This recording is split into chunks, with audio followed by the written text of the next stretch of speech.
السلام عليكم ورحمة الله وبركاته. كل سنة وانتم طيبين. النهارده 21 شعبان ورمضان على الأبواب.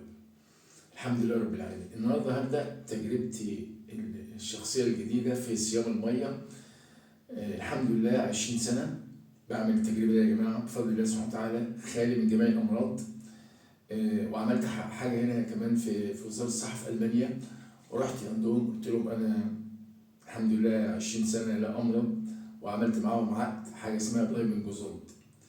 محدش عمل الموضوع ده في ألمانيا خالص، ولا ألماني ولا عربي، الحمد لله.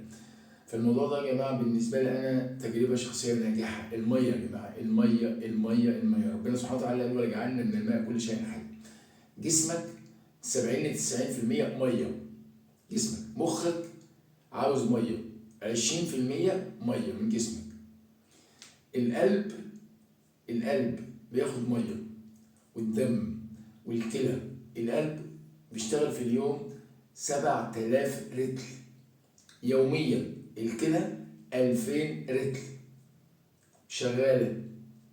مش عارف بقى الدكاترة عارفين المعلومة دي ولا لا، الله أعلم يعني معايا. فجسمك كله محتاج مية. الموتور بتاع جسمك كله هو المية، الكهرباء بتاعت جسمك المية، البطارية بتاعت جسمك المية.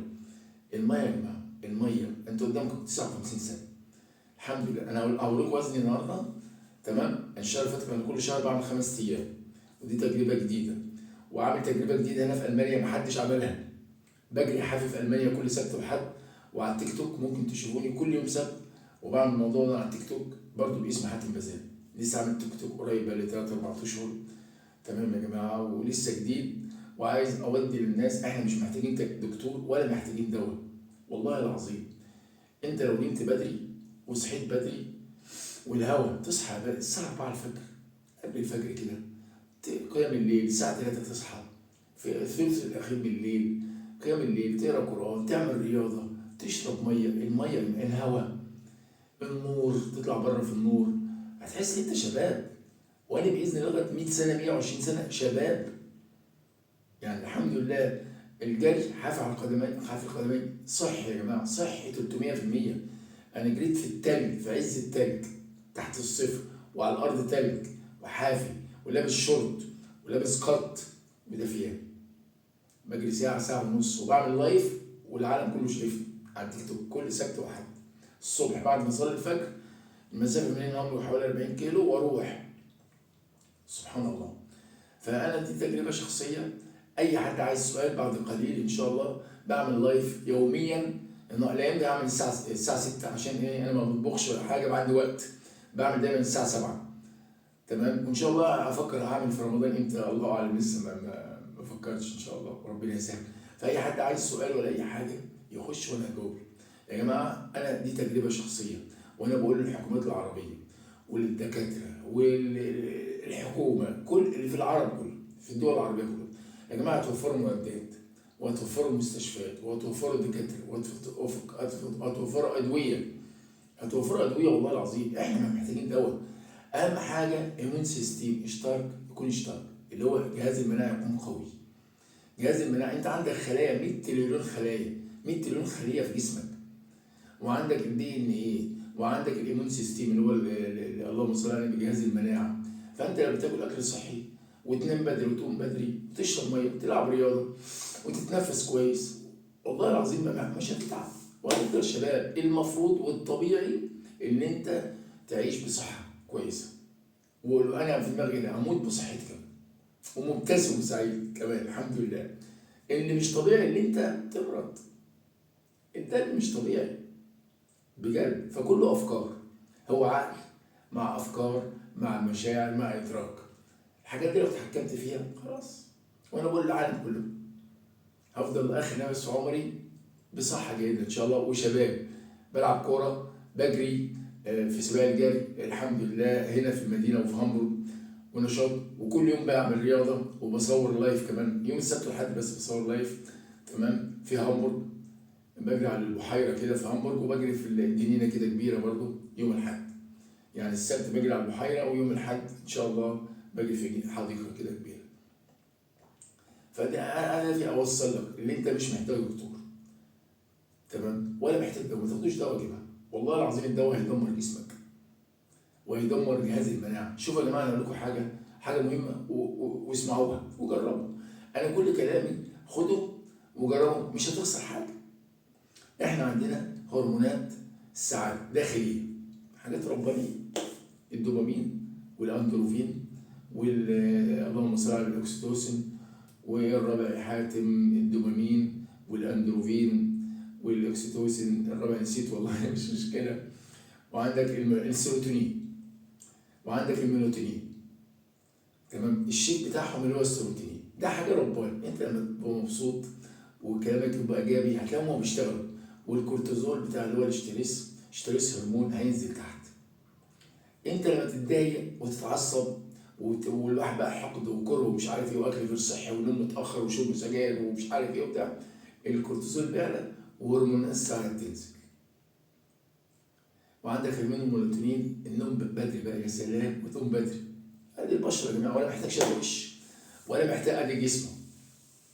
تمام، وانا اعمل لكم دلوقتي محيط وسطي الطبيعي يا جماعه.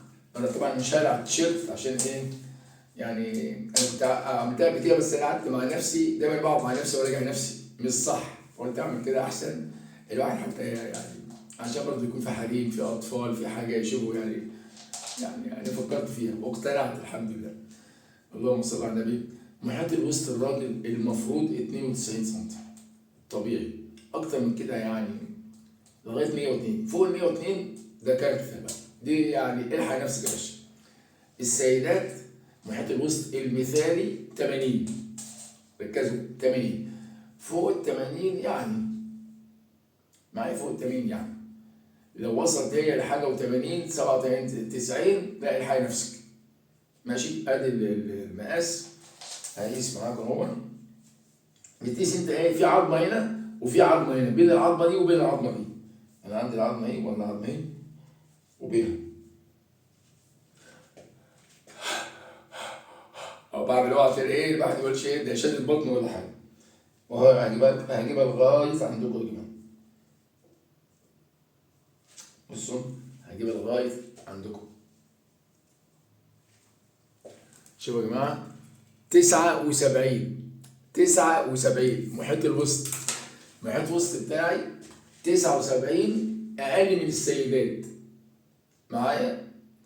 انا كان قبل كده 77 لما كنت عامل ايه 5 ايام صيام اخر يوم، فانا اسلوب اهو 79 اول يوم في صيام الميه.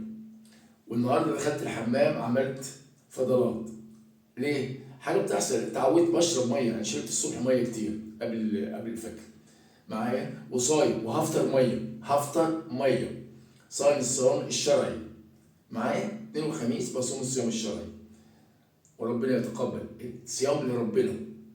تمام، وبرضه عشان صحتي وربنا عارف انما الاعمال بالنيات. انا بقى هوزن، هجيب بقى الموبايل كده حتى اجيبه بالبتاع معايا، مش عارف انت مش هتشوفه ولا لا. وزن اول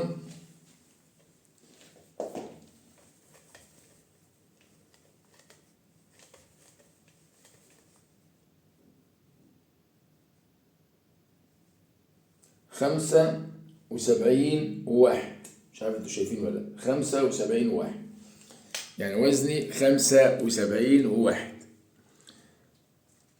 انا طولي 182 المثالي 82 وانا وزني 75 واحد وانا لابس طبعا صايم معايا. فده وتشوف الواحد جسمه رشيق زي ما انتم شايفين الحمد لله، والعضلات موجوده اللي الدكاتره يقول لك اللي بيعمل صيام الميه عضلاتي موجوده. وعضلات رجلي اللهم صل على بجري كل سبت وحد ساعه ونص وبتكلم ولابس شورت وبرد. انا عايز اوصل للعالم العربي كله انت مش محتاج دكتور ولا محتاج دواء، انت الدكتور وانت الدواء. انت ربنا خلانا في احسن تكوين، خلانا في اجهزه جوه ربانيه شغاله فيها شفاء ذاتي. انا يا جماعه جالي برد من 3 4 ايام وجسمي مرتعش عشان طبعا بلبس انا خفيف وباخد دش بارد وبطلع في البرد تحت الصفر وبنام بفتح الشباك، بس انا بخلي جسمي هو مع نفسه يشغل نفسه بنفسه ويقاوم نفسه، لان هو اللي في الشفاء الذاتي. ولا باخد حبوب ولا باخد دواء ولا باخد حاجه، اكل كله صحي ما باكلش طبعا اللي يعرفني او دايما بقول ولا عيش اللي هو الخبز ولا السكريات ولا المعجنات ولا الحلويات ولا الدهون ولا المشروبات الغازيه ولا الزيوت النباتيه ولا اللحمه الحمراء بتجيب سرطان. يمكن اول مره تسمعوا الموضوع كترها. الرز والمكرونه والبطاطس بتجيب السكر وبتجيب الضغط وبتطخن وبتعمل كرش وبتجيب جلطات في القلب وبتجيب سرطان. كترها كلام هو ده دكاتره وعلماء المنيا سماحهم. فانا عايز اوصل للناس يا جماعه اشتركوا في القناه، انا مش عاوز حاجه، نفيد الناس. وخش على التيك توك على برضه اسمه حاتم مزايا بعمل لايف وانا هفيدكم. والله العظيم ما محتاج تخش في دكاتره عندها ما شاء الله 2 3 4 مليون. انا مش عاوز حاجه، انا عايز بس انت تخش وتستفيد وتجرب، انا مش عاوز حاجه وتدعي بس اللي سامعني. فانا بقول لك دي تجربه شخصيه يا جماعه، وانت جرب مش هتخسر حاجه. معايا؟ الميه يا جماعه مفيده لجسمك، الميه دي الموتور، دي البطاريه، دي كل حاجه. جسمك 70%، الارض اللي احنا عليها دي 70-80% ميه. جسمك نفس الموضوع، الميه، مخك، قلبك، الكلى 2000 لتر في اليوم، تمام؟ 2000 بتشتغل 2000 لتر. القلب 7000 لتر يوميا بيشتغل، سبحان الله. والقلب عضله محتاج مغنيسيوم، اوميجا 3، فيتامين د. واللي سامعني فيتامين د مهم جدا يا جماعه.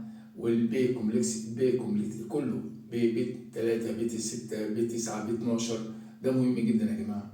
فيتامين د مع المغنيسيوم مع الكالسيوم مع فيتامين سي. يعني بقول فيتامين سي ده هو اساس البيت.